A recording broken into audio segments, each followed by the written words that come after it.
السلام علیکم ورحمۃ اللہ وبرکاتہ۔ ناظرین، استقبال ہے فکر و خبر اسٹوڈیو میں، میں رضوان احمد ندوی ملکی اور عالمی اہم اور خاص خبروں کے ساتھ۔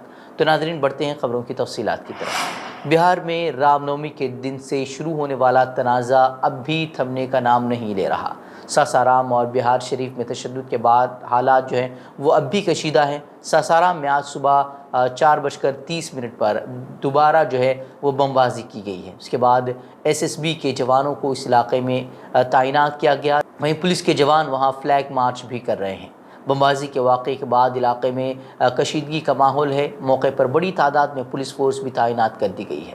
بتا دیں کہ جمعے کو بہار کے ساسارام اور نالندہ میں رام نومی جلوس کے دوران تشدد شروع ہوا تھا، اور اس معاملے میں جو ہے اب تک 80 لوگوں کو گرفتار کیا جا چکا ہے۔ وہیں اسی دوران مرکزی وزیر داخلہ امت شاہ نے ایک بڑا بیان دیا ہے۔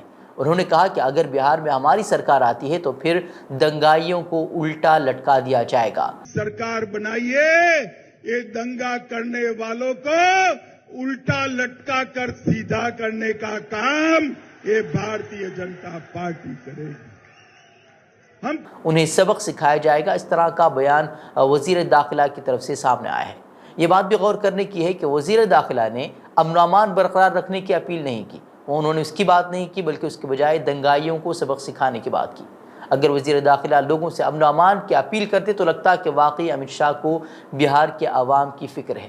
ویسے ہر کوئی جانتا ہے کہ کس طرح کی شرنگیزی بہار میں کی جا رہی ہے، مساجد کے باہر کس طریقے کا نعرے بازی کی جا رہی تھی، کس طریقے سے مسجد کو آگ لگا دی گئی، کتنی دکانیں لوٹی گئی، بم برسائے جا رہے ہیں، لیکن ہر کوئی جانتا ہے کہ کون کر رہا ہے اور کس طرح کے حالات جو ہے پیدا کرنے کی کوشش ملک میں کی جا رہی ہے۔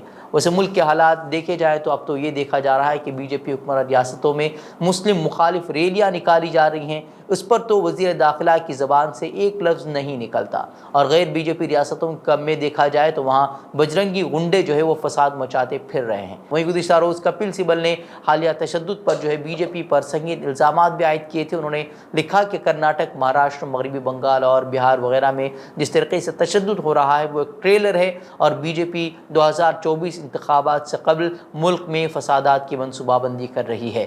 وہیں رام نومی پر ہوئے تشدد پر کانگریس نے بھی جو ہے وہ BJP پر تنقید کی ہے۔ انہوں نے کہا کہ جب BJP کمزور ہو جاتی ہے تو وہ اس طرح کے فسادات بھڑکاتی ہے اور لوگوں کو تقسیم کرنے کے لیے ایسا کرتی ہے۔ انہوں نے کہا کہ یہ صرف اور صرف جو ہے BJP اور RSS کا کام ہے۔ تو ناظرین، ہم سبھی جانتے ہیں کہ کس طریقے کے حالات ملک میں بنے ہوئے ہیں، کس طریقے سے جو ہے وہ شرپسند عناصر ملک کا ماحول بگاڑنے کی کوشش کر رہے ہیں۔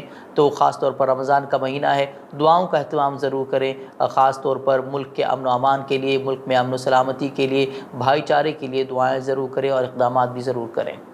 اور BRS کے لیڈروں نے وزیراعظم نریندر مودی کی ڈگری کو لے کر ان کا مذاق اڑایا ہے۔ BRS کے ورکنگ صدر KT راما راؤ کے بعد اب ان کی بہن اور تلنگانہ قانون ساز کونسل کے رکن K کویتا نے بھی PM پر طنز کستے ہوئے کہا کہ ہندوستان میں حقیقی ڈگری والوں کو کوئی نوکری نہیں ملتی، لیکن بغیر ڈگری والا شخص اعلیٰ عہدے پر فائز ہو جاتا ہے۔ BRS کے صدر اور تلنگانہ کے وزیر اعلیٰ K چندر شیکھر راؤ کی بیٹی کویتا نے بے روزگاری کی بلند شرح پر رد عمل ظاہر کرتے ہوئے دراصل یہ تبصرہ کیا ہے۔ وہیں قبل ازیں KT راما راؤ نے اپنی ڈگریاں دکھانے کی پیشکش کرتے ہوئے وزیر اعظم کا مذاق اڑایا تھا۔ گجرات ہائی کورٹ کے فیصلے کے بعد انہوں نے ٹویٹ کرتے ہوئے لکھا تھا کہ میرے پاس پونے یونیورسٹی سے بائیو ٹیکنالوجی میں ماسٹرز کی ڈگری ہے، اور ساتھ ہی city university of New York سے بزنس ایڈمنسٹریشن میں ماسٹرز کی ڈگری ہے۔ دونوں سرٹیفکیٹس کو عوامی طور پر شیئر کر سکتا ہوں۔ کیا وزیر اعظم کے دفتر کو وزیر اعظم مودی کی ڈگری اور پوسٹ گریجویٹ ڈگری سرٹیفکیٹ ظاہر کرانے کی ضرورت نہیں ہے؟ اس طرح کا جو ہے وہ انہوں نے سوال کیا تھا۔ خیر ہے کہ عدالت نے گزشتہ دنوں چیف انفارمیشن کمیشن CIC کے اس حکم کو کالعدم قرار دیا تھا جس میں PMO کے پبلک انفارمیشن افسر PIO اور گجرات یونیورسٹی اور دہلی یونیورسٹی کے PIOs کو مودی کی انڈر گریجویٹ اور پوسٹ گریجویٹ ڈگریوں کی تفصیلات پیش کرنے کی ہدایت دی گئی تھی، اور ساتھ ہی جنہوں نے عرضی داخل کی تھی یعنی کہ وہ دہلی کے وزیر اعلیٰ اروند کیجریوال، ان پر جو ہے وہ 25,000 کا جرمانہ بھی عائد کیا گیا تھا۔ وہ کرناٹک میں موب لنچنگ کا واقعہ رونما ہوا ہے۔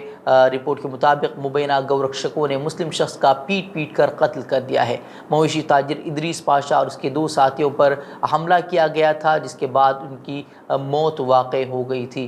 دراصل بتایا جا رہا ہے کہ گورکشکوں نے پہلے تو ان سے 2 لاکھ روپے کا مطالبہ کیا، اور جب ادریس نے رقم دینے سے انکار کر دیا تو پھر انہیں پاکستان جانے کو کہا گیا اور اس پر حملہ کر دیا گیا۔ مویشیوں کے تاجر اور ادریس پاشا کے قتل پر جو ہے وہ رد عمل ظاہر کرتے ہوئے اس معاملے پر ایچ ڈی کمار سوامی نے ریاست میں بڑھتی ہوئی مایوسی اور عدم رواداری کو پروان چڑھانے پر بی جے پی حکومت پر تنقید کی ہے۔ انہوں نے گو رکشکوں کے ذریعے قانون ہاتھ میں لینے پر سوال کھڑے کیے۔ انہوں نے طنز کستے ہوئے کہا کہ اگر انہیں گایوں کی واقعی فکر ہے تو سڑکوں پر گھوم رہی گایوں کی فکر وہ کیوں نہیں کرتے۔ انہوں نے کہا کہ بس ذات پات اور مذہب کی بنیاد پر آگ لگانا ہی ان کی فطرت ہے۔ اس طرح کا بیان ان کی طرف سے سامنے آیا ہے۔ دہلی کی ایک عدالت نے 3 افراد کو بری کر دیا ہے جن کے خلاف قومی تحقیقاتی ایجنسی نے مبینہ طور پر دہشت گرد گروپ انڈین مجاہدین کے اہم کارندے ہونے کا مقدمہ درج کیا تھا۔ جن 3 افراد کو ڈسچارج کیا گیا ہے ان میں منظر امام، عریش خان اور عبدالواحد صدی باپا جو کہ بھٹکل کے رہنے والے ہیں وہ بھی شامل ہیں۔ قومی تحقیقاتی ایجنسی نے ان کے خلاف غیر قانونی سرگرمیاں روک تھام ایکٹ کے تحت مقدمہ درج کیا تھا۔ عبدالواحد صدی باپا دبئی میں ڈرائیور کے طور پر کام کرتے تھے اور 2016 سے وہ جیل میں ہیں۔ نیشنل انویسٹیگیشن ایجنسی نے ان پر الزام لگایا تھا کہ کئی لوگوں کو وہ مذہبی بنیادوں پر انڈین مجاہدین میں شامل ہونے کے لیے بھارت کے خلاف جنگ کرنے کے لیے ترغیب دے رہے تھے۔ اس طرح کے الزامات ان پر عائد کیے گئے تھے، تاہم عدالت نے کہا کہ ایسا کوئی ثبوت یا گواہ کا بیان نہیں ہے۔ وہیں ملزمین کو قانونی امداد فراہم کرنے والی تنظیم جمعیت علماء ہند قانونی امداد کمیٹی کے سربراہ گلزار اعظمی نے 3 لوگوں کی رہائی کے احکامات جاری ہونے پر پریس ریلیز جاری کر بتایا کہ 8 سال قبل ملزمین کو جن الزامات کے تحت گرفتار کیا گیا تھا آج اسے عدالت نے قبول کرنے سے ہی انکار کر دیا اور مقدمے سے انہیں ڈسچارج کر دیا، یعنی کہ عدالت نے یہ فیصلہ صادر کر دیا کہ ان کے خلاف مقدمہ چلایا ہی نہیں جا سکتا۔ اور دہلی کے وزیر اعلیٰ اروند کیجریوال نے آسام کے وزیر اعلیٰ ہیمنت بسوا سرما پر تنقید کرتے ہوئے کہا کہ جس ریاست میں وزیر اعلیٰ کی بیوی پرائیویٹ اسکول چلاتی ہوں وہاں کا سرکاری اسکول کبھی اچھا نہیں ہو سکتا اور اس ریاست میں غریبوں کو تعلیم نہیں مل سکتی۔ دراصل پہلی بار آسام میں ایک بڑے پروگرام سے خطاب کرتے ہوئے کیجریوال نے اپنی تقریر کے آغاز میں آسام کے لوگوں سے آسامی میں خطاب کیا اور انہوں نے کہا کہ آسام میں امتحان کا پرچہ لیک ہوتا ہے، جب وہ سوالیہ پرچہ ہی محفوظ نہیں رکھ سکتے تو سرکار کیسے چلا سکتے ہیں۔ اس طرح کا طنز انہوں نے جو ہے آسام کے وزیر اعلیٰ ہیمنت بسوا سرما پر کسا ہے۔ انہوں نے کہا کہ آسام میں 50 لاکھ افراد بے روزگار ہیں، نوجوان روزگار کے لیے بےتاب ہے، لیکن وزیر اعلیٰ ہیمنت بسوا سرما ان کی بات سننے کو تیار نہیں ہے۔ کیجریوال نے مزید کہا کہ اگر آسام میں عام آدمی پارٹی کی حکومت بنتی ہے تو مفت بجلی اور پانی کی فراہمی اور اسکولوں اور اسپتالوں میں بنیادی ڈھانچے کی بہتری کی جائے گی۔ وہیں کیجریوال نے کہا کہ آسام حکومت کوئلہ مافیا، سپاری سنڈیکیٹ، رشتہ داروں اور دوستوں کے لیے کام کرتی ہے، لیکن عام آدمی پارٹی صرف عوام کے لیے کام کرے گی۔ وہیں مودی سرنیم تنازع معاملے میں 2 سال کی سزا کے خلاف کانگریس رہنما راہل گاندھی کی عرضی پر سورت سیشن کورٹ میں آج سماعت کی جائے گی۔ ذرائع کے مطابق راہل گاندھی نے اپنی عرضی میں سیشن عدالت سے حد کی عزت معاملے میں انہیں قصوروار ٹھہرانے والے مجسٹریٹ کے حکم کو رد کرنے کی مانگ کی ہے۔ راہل گاندھی کو پچھلے مہینے 2019 کے ایک معاملے میں 2 سال کی سزا سنائی گئی تھی۔ انہیں مودی سرنیم پر تبصرے پر مجرمانہ حد کی عزت معاملے میں قصوروار ٹھہرایا گیا تھا۔ راہل گاندھی کو 2 سال کی سزا کے بعد پارلیمنٹ کی رکنیت سے بھی نااہل قرار دیا گیا تھا، حالانکہ انہیں ضمانت مل گئی ہے اور 30 دنوں کے لیے سزا کو بھی مؤخر کر دیا گیا ہے۔ وہیں اس دوران کانگریس رہنما سزا کے خلاف اپیل کر سکتے ہیں۔ وہیں سزا کے فوری بعد لوک سبھا نے راہل گاندھی کی رکنیت کو رد کر دیا تھا، جس پر کافی ہنگامہ مچا تھا اور کانگریس نے الزام لگایا تھا کہ بی جے پی جو ہے وہ راہل گاندھی سے خوفزدہ ہے، ان کے اڈانی کو لے کر ان کے بیانات کی وجہ سے انہیں اس طریقے کی کارروائی کا سامنا کرنا پڑا ہے۔ اس طرح کی باتیں جو ہے وہ کانگریس کی طرف سے سامنے آئی تھیں۔